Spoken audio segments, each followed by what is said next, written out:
particular order, as in the first topic is for the first group, or the second topic is for the second group. Okay, I'm just going to choose a topic because I'm sure you have a lot to say, isn't it? We're all well informed.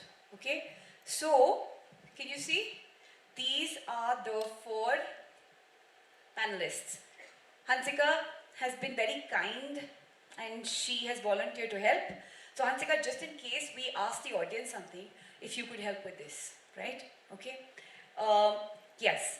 So the very first topic I am about to give to these people: technology makes a better friend than human beings. Right? You've done your brainstorming on the first one? All right, so we'll have that, if that is what you're prepared for. So the topic is, if a child grows up to be an irresponsible adult, the ultimate responsibility is that of the parents. Please raise your hands if you've understood it, everybody in the audience. Have you? All of you? Even the little ones? Right. So I think it is very, very simple. If a child grows up to be an irresponsible adult, the ultimate responsibility is that of the parents. Now, as you can see, class 7s, these are the panelists, right? So now, I am going to ask each one to say whatever they have to say, for or against, all right? And then you see what happens next, all right? Yeah, please go ahead. We start with Sohani first. And you have to listen, not talk, all right? Thank you so much, ma'am.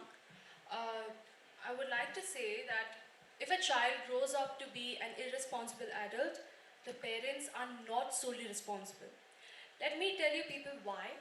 Although I totally agree that the parents' upbringing has a lot of influence and it impacts the child, even then, I would say that that doesn't, the parents are not solely responsible for how the child grows up to become, if he or she is irresponsible or he or she is a good person. They are not solely responsible. Because what about the children who don't have parents? What about the orphans? If tomorrow they grow up to become drug dealers, will we say that the parents' upbringing wasn't correct? Because the parents, although it really shows that what you do is shows your parents' upbringing, but still, the parents do their job. They do everything for their children. They do it all. But it is our responsibility how we become in the future. It is our responsibility how we take in our surroundings and our environment. Let me give an example of a family who has maybe 2 sons and a wife and a husband. If the husband or the wife, they are involved in domestic abuse or violence, the elder son or the younger son, whoever it might be, they grow up to become the same as their father. If the father is domestically abusing the wife, they grow up to become like their father and they abuse their wife. Now the other son, could be the elder or the younger, they don't grow up to become like that. They learn from the mistakes what their mother had to go through, and they make sure that the wife doesn't go through the same. So it is not solely, the parents are not solely responsible for the child's upbringing or their future. Thank you. Now, Viren, it's your call. If you'd like to take that further, you'd like to comment on that, or you'd like to put a different aspect to it altogether, all yours. Yes.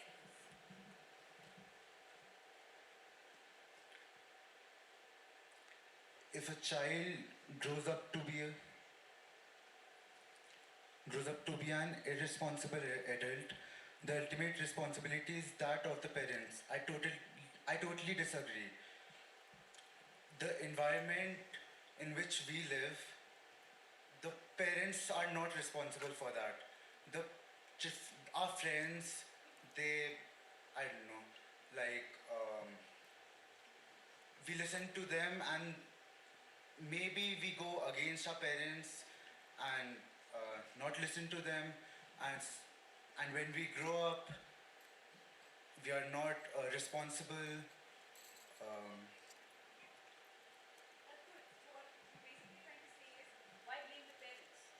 There could be other factors responsible. There could be peer pressure, right?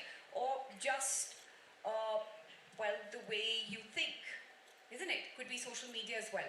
Shumay, you could continue with that? Or, yes, please.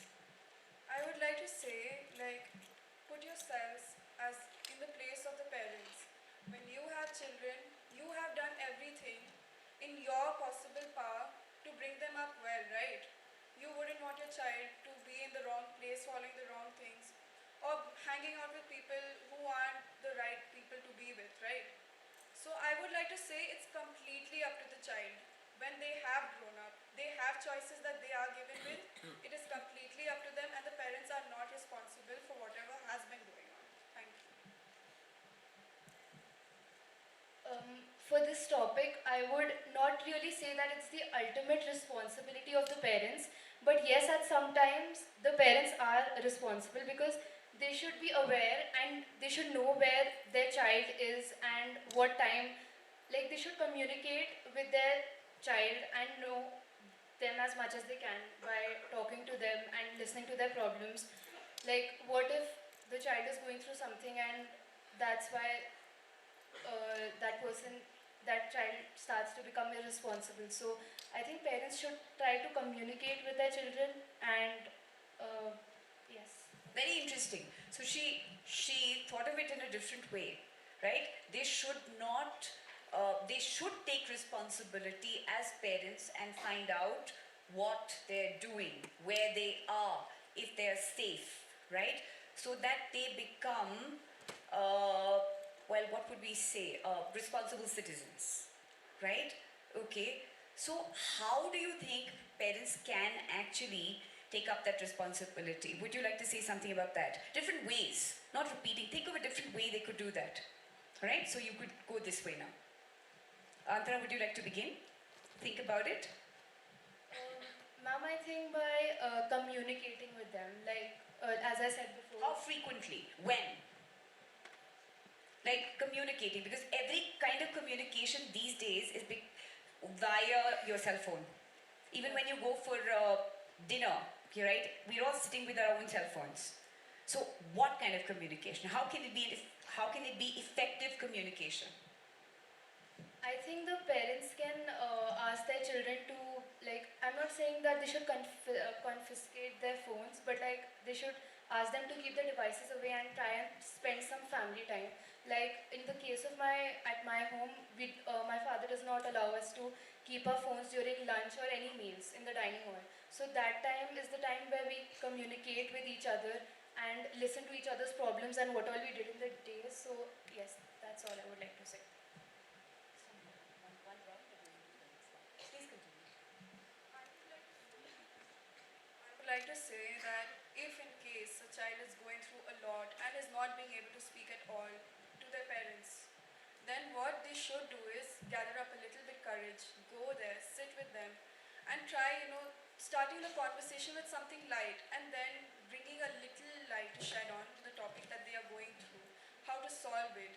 As she said, communication is key in this. And so the parents should be responsible enough to sit with their children and make them understand, be there for them, and not just throw them away in such a point in their time of life. Thank you. Viren. We should spend time with our parents 1 hour or 2 hours at least a day. Like after 5 o'clock, we should spend lunchtime, breakfast time, dinner time. We should spend time with them. We should not use our phones too much. If you are like away from your parents, we should call them and tell them about things we are doing. Thank you so much. All my friends have spoken about, let's say, mental health. There are a lot of factors where the parents can improve, where the kids can improve as well. There is a big generation gap between us, and that includes how we grow up as teenagers and then as adults, and how they used to grow up with sticks as teenagers and then adults. So the same doesn't apply for us. There is something that I've personally noticed is that the more you restrict the kids from phone, from the devices, it's like you think of banning those for them, you ask for their passwords. It's something that as a teenager they have their privacy, they are getting it really earlier than they ever got. And if you try to defy that, if you try to have your own rule on it, then the kid will only ultimately get either way more spoiled or worse than what they had imagined, or they will either turn out to be someone who is not confident, someone who has not confidence in their own life, and they can be worse in that factor also. So they have to give certain amount of independence to their kids. They must ensure that they are confident enough, and they must not break the generation rules, and they must not invade the privacy as much as they think they can. Thank you. Right. So, this was the first discussion, and all four panelists agreed that you cannot actually blame the child, right? The parent, sorry, if the child is irresponsible. So, thank you very much. Thank you very much. Could you please give them a round of applause? So, have you understood it now? Right? So, you're thinking, right? You're all thinking separately. Right? And you have to share what you strongly feel about something. All right? Everybody got it? You can read whatever you'd like. Right? So the second, right, I'd like to call these people on stage now. Sohani, Shirali, Himanshi, and Hitansh. And we have about 6-7 minutes for you. And then the third lot. And then finally,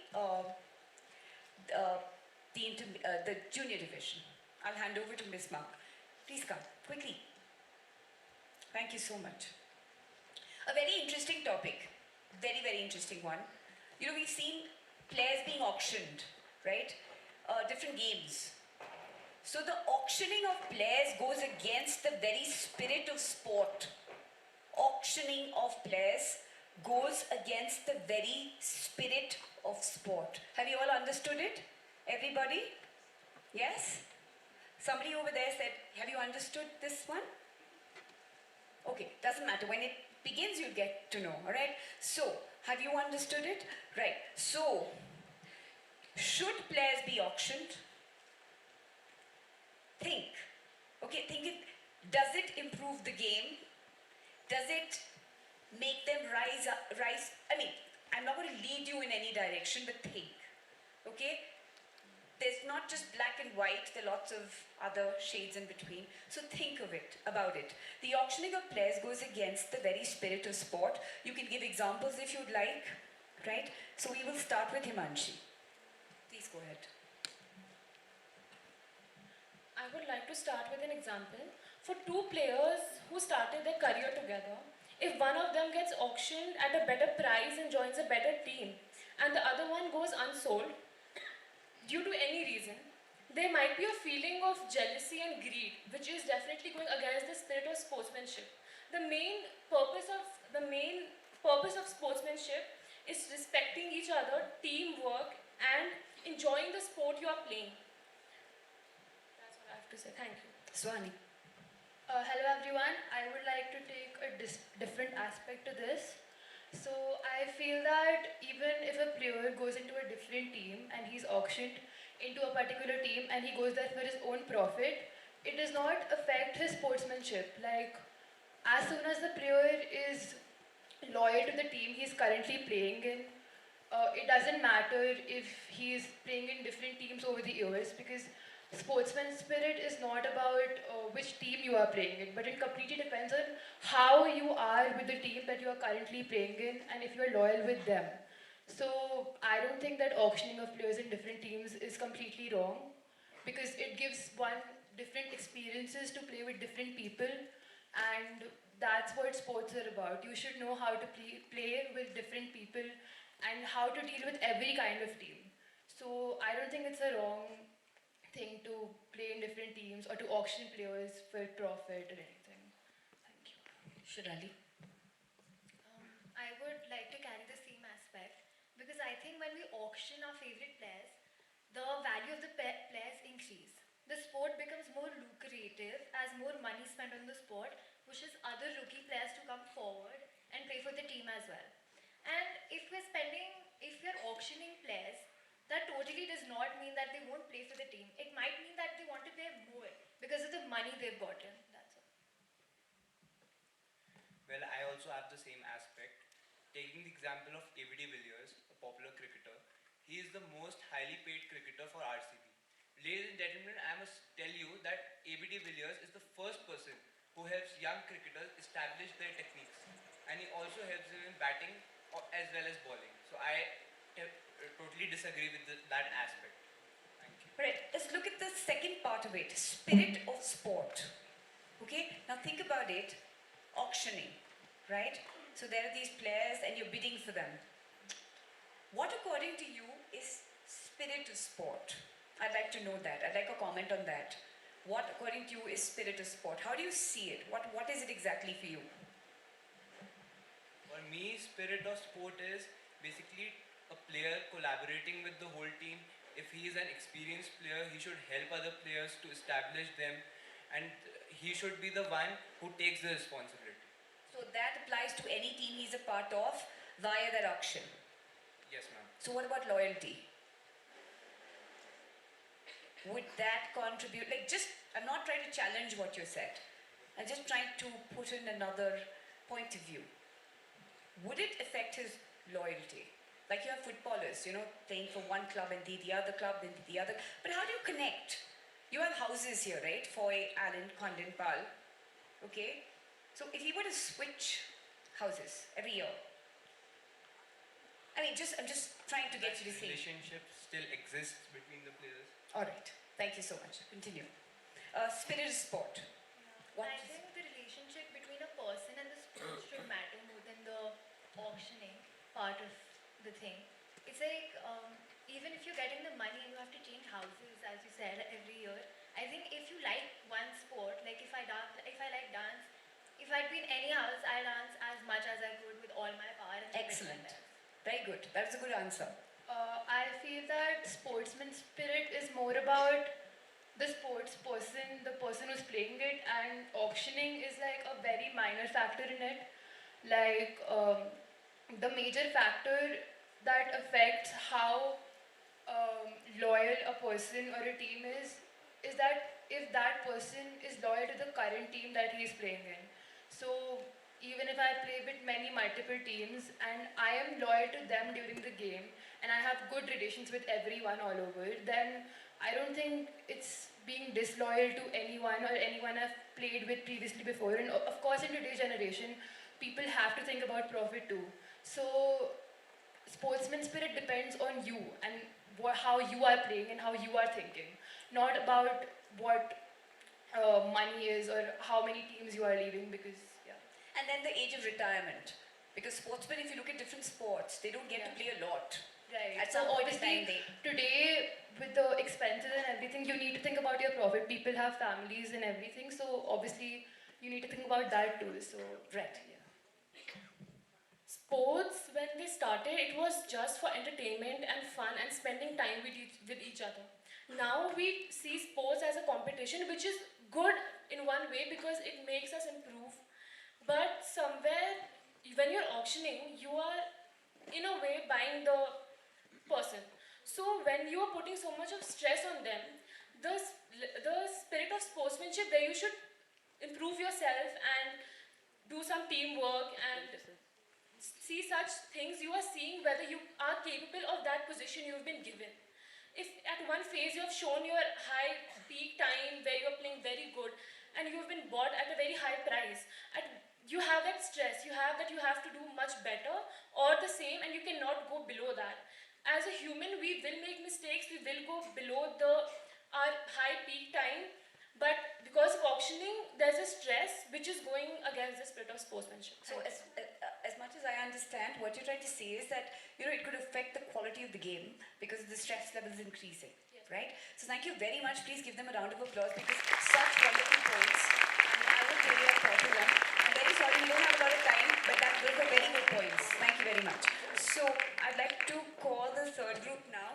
That would be Aisha, Parth, Joshua, and Tanisha. So I think you've got the hang of it now, right? Please come up. The others also have understood, right? So yes. Okay, so very interesting topics. Please sit.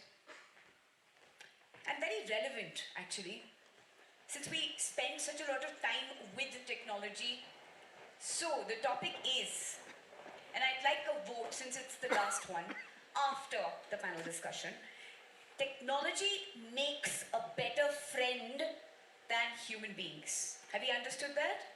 I can see some people nodding there. Okay, so technology makes a better friend than human beings. So what you're going to choose? Your laptop or the people sitting over there? I mean, it boils down to that. So we begin with Joshua. Well, clearly, I think it's better to have friends because how can you expect technology to understand your emotions? And when you want to play with someone, how can you even imagine playing with technology? Like, I play football with my friends. Tomorrow, if I play with technology, I will have no motivation whatsoever because I'm pretty sure it would beat me 100% of the times. That's all. Thank you. I'd like to start by saying that technology might be a good servant, but it's certainly not a. It's certainly a very bad master, where it has been replacing human beings ever since it's been introduced. I mean, dozens and thousands of people have been laid off their jobs in the companies. The reason being that machines have replaced them, and I think that technology divides us. Today, if someone's feeling low, they just go sit on the laptop and just use Instagram or Facebook or use multiple sites. But I think, well, I'd like to give you a personal example. These days, all our devices are confiscated. And believe me, we're in our dormitories chatting with each other, we're talking, basically, we're having so much fun. And it's so much better than technology because believe me, if we had Chromebooks or MacBooks or iPads, we'd just be sitting on our beds and listening to songs or doing whatever we would. So that's my point on it. Thank you. Thank you so much. Okay, so I would like to say that first of all, we can't compare something which is made by the humans to the humans, right? I mean, obviously humans are better companion than internet. Everybody is exposed to internet these days. You're not the only one. Information can be leaked and it's not really safe. Anyone can open anything. Anyone can guess your passwords. It's like you can tell secrets to your friends. Can you tell secrets on internet? Is it even a secret then? No, right? Then what's the point? You don't have a friend. You can have conversations. You can socialize. You can't make friends there. You can't be friends with the internet. That's irrelevant. So that's my take on the topic. Thank you. Picking back off of what Tanisha just said, the internet can definitely not be compared to friendship. One, because what in technology in general as a whole has come and has been evolved to be in modern day civilization in no way can be compared to friendship. When the basis and morals of friendships are loyalty and trust and having companionship in each other, technology can if technology can leak your banking passwords and expose like your entire financial forefront to the entire world, I don't think it's really a friend of yours. Also, once again, going back to my initial point, what technology has come to be today in no way or form can be compared to friendship because technology surely is a means to make life more easy and convenient, but it definitely is not a friend. It enhances the quality of your life, but it can never and will never do what a friend can do for you. Thank you. Well, you were very clear about putting your points across. But just a thought. You know, when we think of technology, we replace it with the word internet. Okay, but like you said, okay, it's not just the internet, it's a whole lot of other things. So what about people who are introverts, face a lot of difficulty interacting with other people? That's one scenario. And the other could be because of disease, some kind of debilitating disease, or maybe, well, I can't come up with another example just now, but what about right, such people, do you think it would make a better friend for such people, even a person who's being bullied or alienated? I mean, just a thought, right? What would technology be a better friend to such a person, right? Would you like to say something about that? It's just a thought. If you've got nothing to say, it's okay. Yeah, sure. You want to say something? Ma'am, addressing all three of your points, introverts are people who find happiness or find companionship within themselves, but that does not mean that introverts do not have friends at all. They do have valuable relationships, they just believe in keeping their circles small. Moving on to people who are bullied, once again, the reason why their life is so, I don't want to say it, but like the reason why their life is not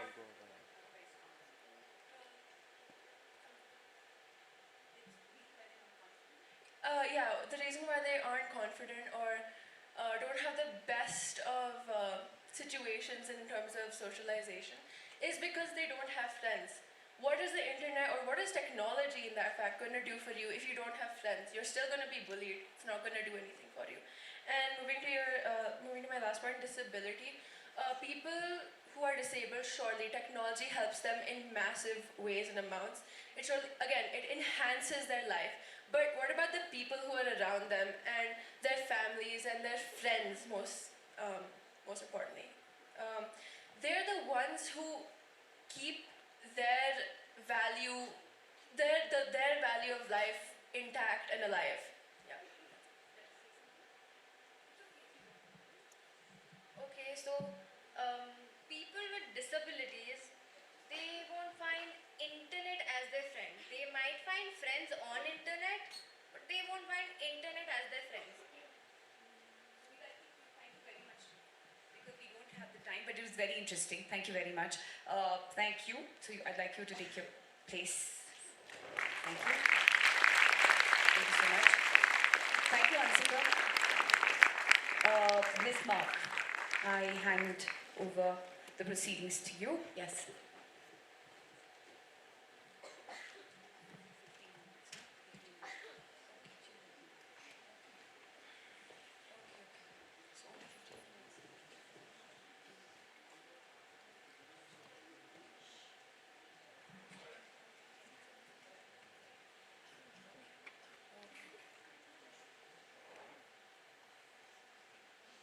Good afternoon, everyone.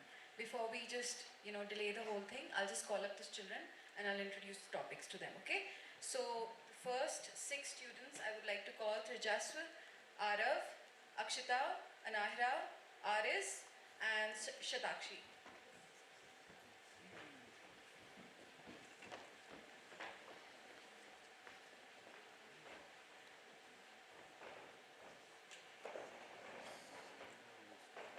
And so because it's their first time, they've already been told about the topics because it's their first time and some of them are just new admissions. So they've already been told about the topic. Let's just go a little lenient on them. So the first topic that you will be talking about is a world without mobile phones would be a happier and a better place. So whoever wants to start off with the topic can go.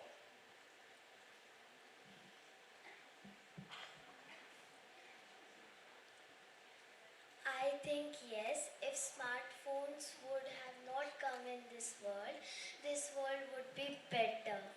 And like, see, now we use phones, and but like now we use phones, and if phones have not come in this world, so like we can communicate with others.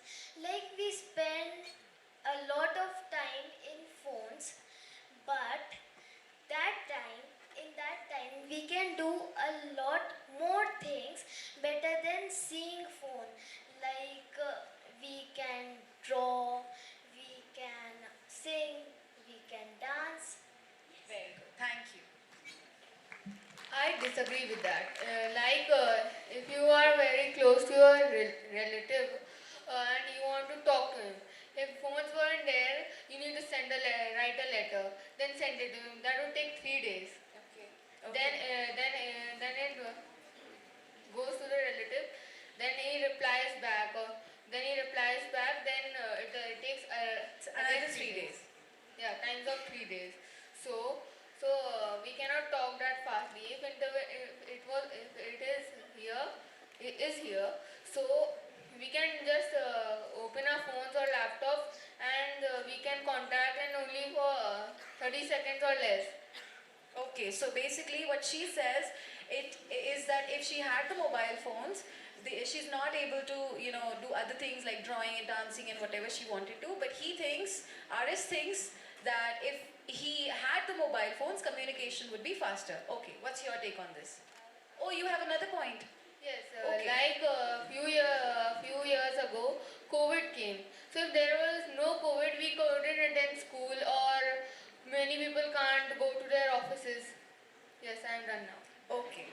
Thank you. So let's, okay, the topic is a world without mobile phones would be a happier and a better place. So we are focusing on mobile phones here, okay? Alright.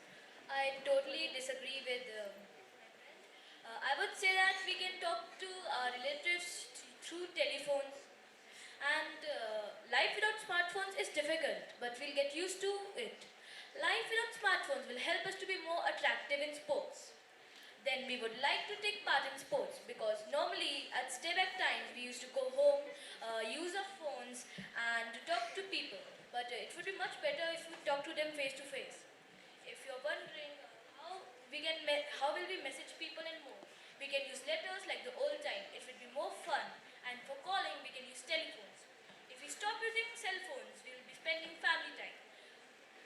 That is much better than cell phones. Do you all agree with me? Do you all agree with him? Sort of. Alright, listen children, no discussing amongst yourselves. I can hear from here.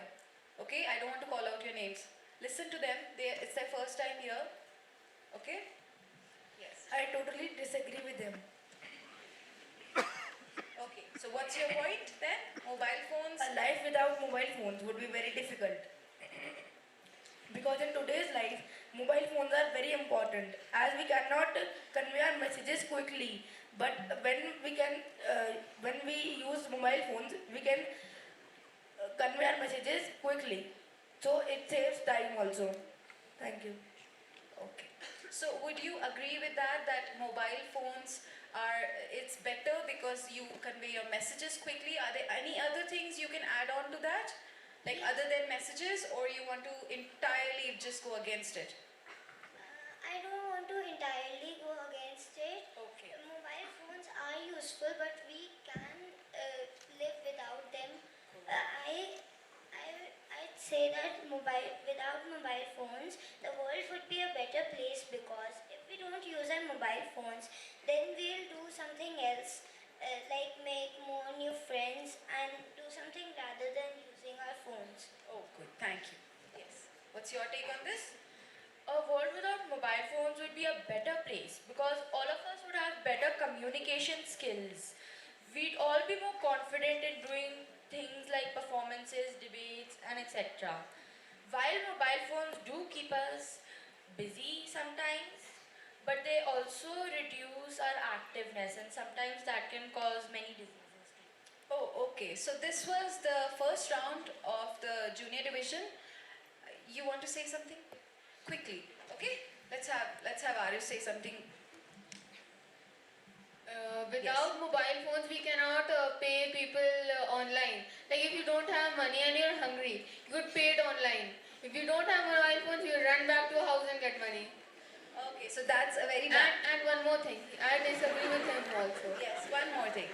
Yeah, he said we could talk through telephones, but if someone's out of their house and we need to talk to them urgently, so mobile phones they have them in the pockets or the purse, and telephones is not so portable, so it will stay in the house. If you want to talk to them urgently, mobile phones come.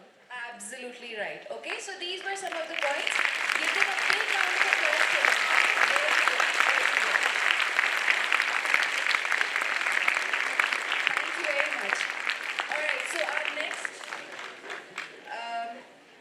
next students for the the next point are Yuvika, Arnav, Daksh, Rachel, Chehek, and Manasvi. Come quickly. And they have a very interesting topic. All right. Y'all's classmates are really excited for y'all to be here. They have a very interesting topic, and I'm sure you will have a lot to say about it. But let's hear from them. So, the topic is Harry Potter should be a part of the class 7th and 8th literature syllabus. So, do you have, who will start off? Who will start? Manasvi will start. Okay. Listen, okay? Listen. I have always been a Harry Potter fan, and it would be like a dream come true for me to have it in my English book. I think so because there's so much scope of imagination in Harry Potter. This would help us to broaden our minds and think big than we usually do. This would also encourage people to read more books than they usually do. Harry Potter series are worth reading, and I think everyone in my class would enjoy reading it thoroughly. The Harry Potter series would have been converted into movies as well. And if we watch the movies properly, we would also have more scope of getting very good marks.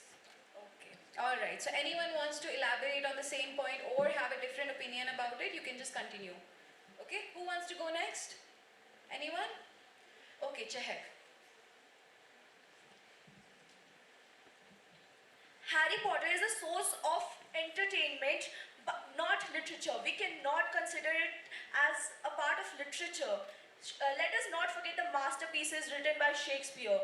I think some of us have seen the plays, but can we just think that Harry Potter replacing Shakespeare? No, I don't think so.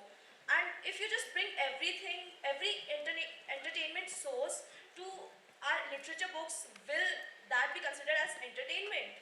I don't think so. And many of us, many of us will like to learn actually about old literature, old English. I don't think many of us know about old English, do we? So, if we replace old English with literature, will that be fun?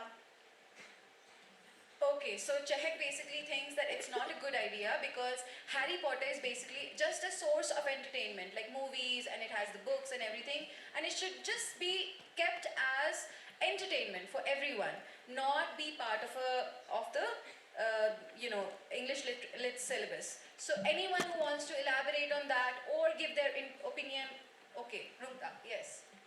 I disagree on this point because when we study this in literature, the child will have more like imagination and he'll study more properly and have fun with like reading and getting the information. Okay, so Harry Potter is fun. It's it's entertaining. It's it'll bring ideas. It'll be helpful for a better imaginative ideas for the child. So yeah, okay. Yuvika. I would like to say the same because Harry Potter should be in our 7th and 8th culture books because it's a very fascinating book and it teaches us a lot. And our ma'am and fan told us in the assembly that it's very good for our friendship also because it teaches us a lot and people enjoy it and we would be like very towards the subject. We would love reading English literature books and we would ace it. All right, she would ace it. Good. All right, Daksh. I agree with Yuvika because in Harry Potter we are always interested in fictional books most of the time. So who likes Shakespeare? I don't know. Most of the people don't like Shakespeare. So it would be really interesting to learn with a fictional book because we will have fun and we will also learn. So we will also learn many things from Harry Potter. Thank you. Okay. I agree that Harry Potter should be added to a part of English literature syllabus because I feel like a lot more people over here like Harry Potter. I've known a lot of people who like Harry Potter, and if the students like the books, what they're reading about, I feel like they'll be more interested.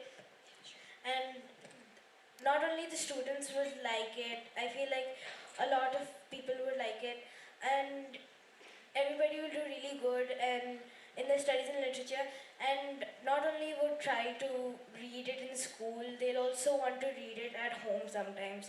And I do think we need some magic in this school. Oh, she thinks she needs magic in the school. That's a very good point. Chehek wants to go again. She has another point. We'll do it quickly and wrap it up. If we replace Shakespeare with Harry Potter, it will be the same as replacing an educated teacher with a random person who just likes that subject. Don't you think so? I mean, if someone just came instead of our educated teachers, like a random person, and started teaching us Harry Potter, just think about it. Okay, so that was, yeah, yes. Daksh wants to elaborate on that. Let's wrap it up quickly, huh? I This is a very disagree. interesting point for everyone. They don't want to leave. I actually disagree because old English is not in use today. Only the latest English is used. Tell me, how many of you use thou in your sentence? Thank you. Alright, give them a big round of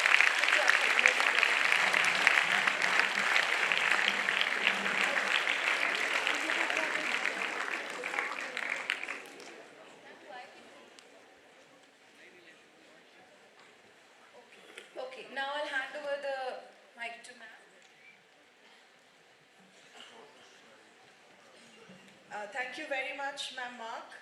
Now, quickly, we would like to call upon from class 9 and 10, Aksh, Krishiv, Shehan, Naomi, Chinmay, and Ashveer. So quickly, hurry up.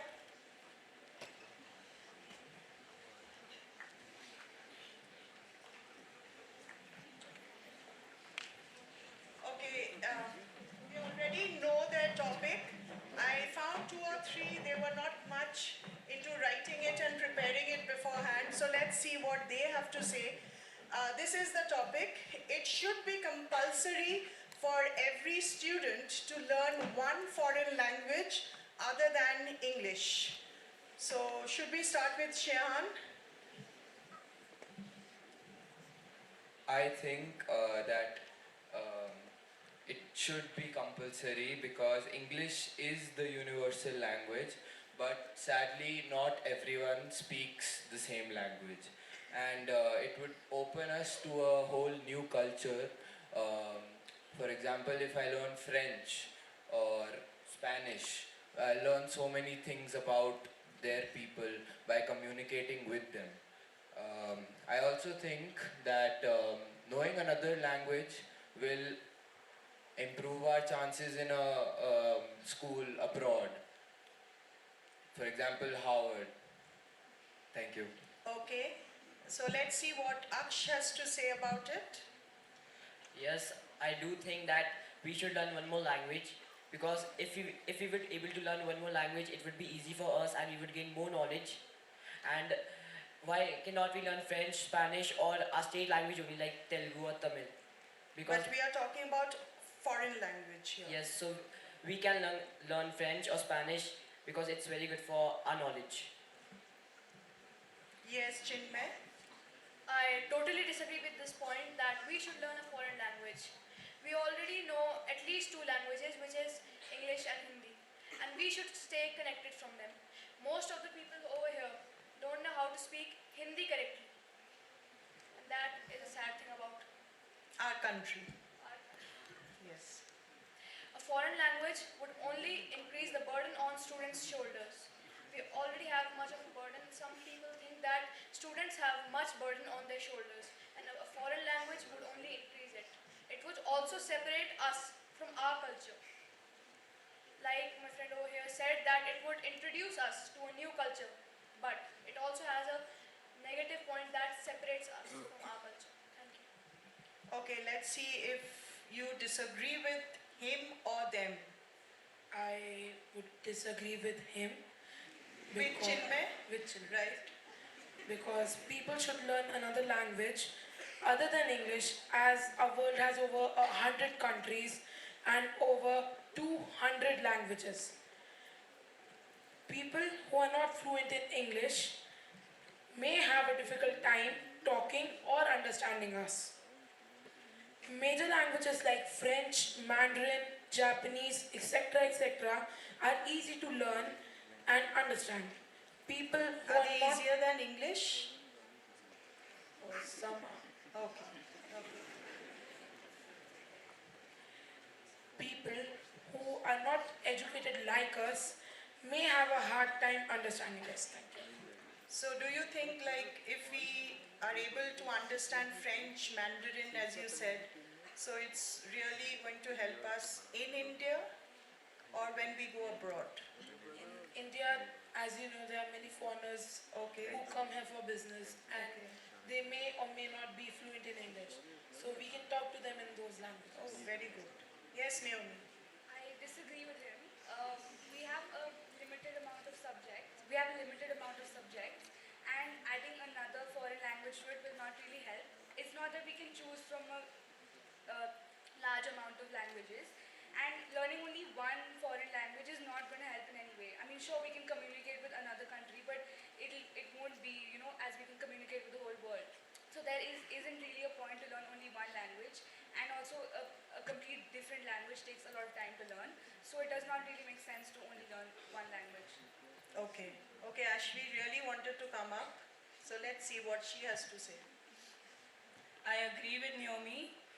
Language is a way of communication and it helps us with it helps us gain knowledge for different cultures and communities, but it would put pressure on the students, and with the rise of technology we can translate languages very easily. It is not necessary for us to learn another language. Thank you. Okay, so you feel that language, it's okay if we are studying or learning just English, and it's not very important that we learn another foreign language. And as you said, Duolingo is there, so we can easily translate it. Do you have to say anything else? Okay, so thank you very much because we are running short of time. So I'll call upon the next group.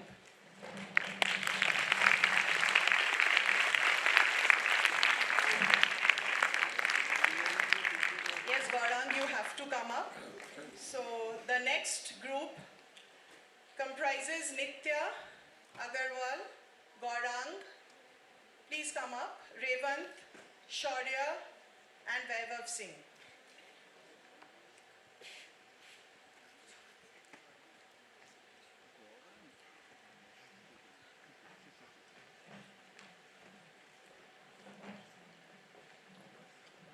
Okay, we have only 5 participants here. So since we have talked a lot about technology already, so let's see if we can discuss on this topic. Academic performance should not be judged on the basis of marks. Clear? Have you understood the topic? Very easy. So should we start with Nitya or should we start with Vaibhav?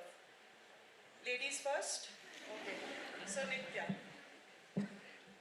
I totally agree that academic performance should not be judged on the basis of marks, because everyone cannot write it on a piece of paper what they have understood, what knowledge they have gained, and not all the questions are asked what they've understood. I mean, knowledge cannot always be expressed by writing or by dictating what you've understood. So yes, that's all I'd like to say. Okay, Shaurya? Yes, ma'am. Yeah. What do you have to say about this? I think nothing is good or bad. Thinking makes it so. Everyone has different perspectives.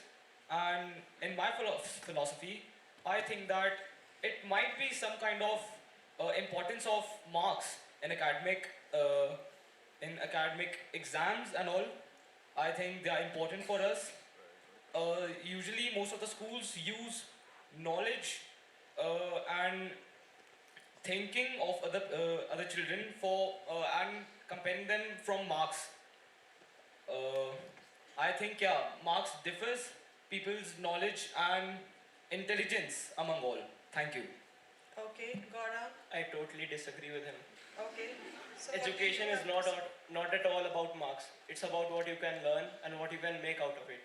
Scoring high marks can give you motivation and give you confidence. But if you can score less marks, they can also give you If like you can pressure. score. No, if you score you less. want them to score less marks. If you score less marks, you can also get demotivated and you can lose confidence as well. So we should not give you, even if you don't deserve, we have to give you marks. No. Okay. I totally agree with Gaurang because marks cannot define your education. Education is about learning for the future, learning how you would deal with your challenges in the future. Thank you. As we all know that marks was supposed to show that the children were learning in this academic year. Like marks are supposed to show that the child has learned this, like he hasn't wasted a year learning, like hasn't, Yes. like he has learned something from this academic year. Marks are supposed to show that he has learned something, not like we are supposed to compare the child that he's a backbencher or he's a topper. We shouldn't categorize the children like that. Okay, so according to you, marks is not important. Marks are not important, right? So what your knowledge is, that is more important. What you have gained throughout the year, right? Okay, anybody who wants to differ? Yes, Shaurya? I feel like marks are not everything. There might be a purpose for you to be confident about yourselves, and marks are not only a particular thing to judge yourselves at that point. Thank you. Okay. Yes, Nitya, anybody? Okay, so since we have little bit time, little bit more, so we'll go to the next topic. So anybody who would like to join from the previous group, you can also join. The topic is e-books kill the joy of reading. So we are coming back to technology. So anybody who wants to join them? Anybody? Anybody class 12s, 9? Yes, please. Yeah, I think we all should encourage him more. Right?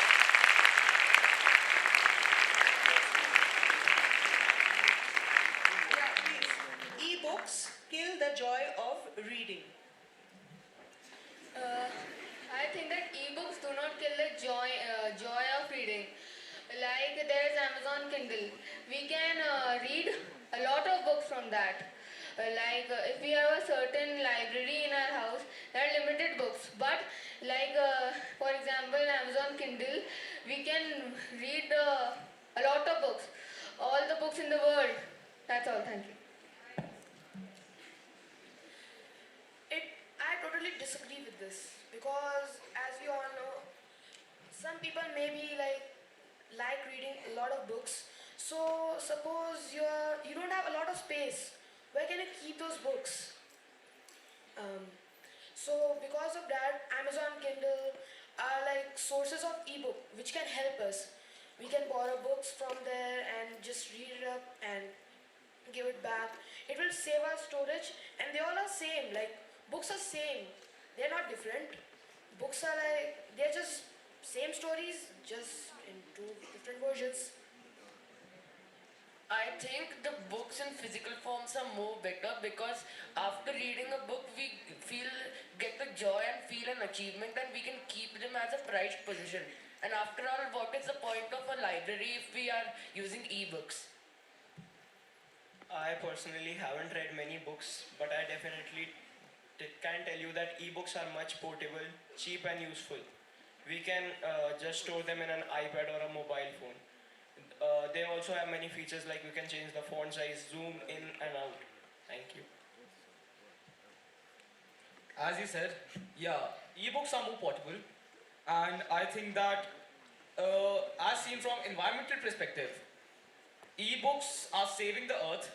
The physical books are made from trees, the papers, and I think that they have the similar joys. And I think about ebooks have rather a better enjoyment in case of physical books because you have many other options like increasing the font as said by him. Thank you.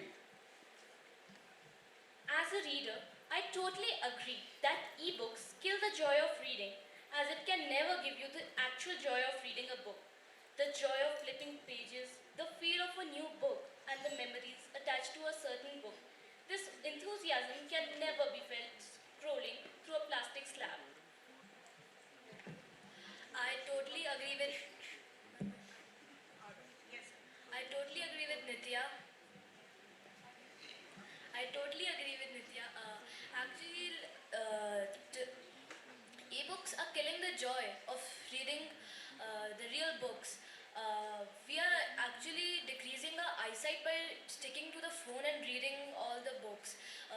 the new feel is from the real books. Thank you.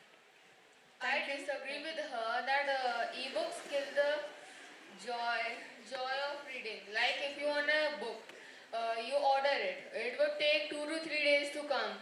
And if you in ebooks, you can download it. It will be downloaded in I think so 10 to 15 minutes and start reading it. And books would take to come to your house at least for 2 to 3 days. Thank you. Okay, you want to say a little bit more? I disagree with him. Actually, we can have patience and wait for the books. That would be much better because the joy of reading is on the real books. Thank you. Okay, it's really hard to compete with them, definitely. But how many of you love the smell of the pages of the books, story books, or any books? Okay, physical books. Yeah, you're right. Yeah, not e-books. Okay, it seems the entire auditorium. And most importantly, I feel we all are very eager to read the stories and poems before our syllabus starts, right? Once they start and we have to write the question answers, then we don't love books. Okay, otherwise we love them as stories, right? So definitely, personally, no. Sorry, no e-books for me. As it is, I'm not very good with technology. So thank you so much, children. Really appreciate your confidence. So thank you very much. Thank you very much, Hansika. Thank you. Thank you, Mrs. Roy Chaudhary. Thank you, Miss Mark. Thank you, Mrs. Arya. Thank you, Mrs. DeCosta. Thank you, Mrs. Sharma. And thank you, Mrs. Silas. Right? And it was really interesting to see that so many people wanted to come up and say so much. And we hope to have more of such panel discussions. Do you like them? Good. Would you like to come up? Good. So today we tried to accommodate 3 divisions, right? And perhaps we'll have more time later. And thank you very much to all the students who came up. And I do apologize to some who weren't able to, right? Maybe the next time we'll have more time and we'll be able to get you up here. Thank you very much. School stand.